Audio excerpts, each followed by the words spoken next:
Hello friends, आज आम बनैबा पूरा रेस्टोरेंट स्टाइल रे मिक्स वेज करी। वीडियोटी भल लगे लाइक कमेंट शेयर करेंगे और प्लीज चैनल को सब्सक्राइब करने। तो प्रथमे आपणकर मन पसंदर वेजिटेबल को नहीं भल भाव फ्राए करने।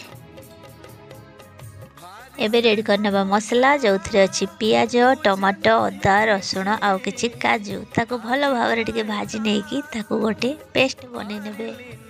एबे कढ़ी रे तेल गरम करी पियाज को टी भाजी नेला परे ऐड कर नेबे बनै रखिथबा पेस्ट टिके कषि नेला परे ऐड कर नेबे किछि बेसिक मसला आउ मसला को भल भाव रे कषि नेला परे ऐड कर नेबे फ्राई करी रखिथबा सब वेजिटेबल गुडी को मसला साथे वेजिटेबल गुडी को कषि नेला परे ऐड कर नेबे स्वाद अनुसार लूण आउ किछि गरम पानी आउ किछि समय फुटिबा पई छाड़ देबे।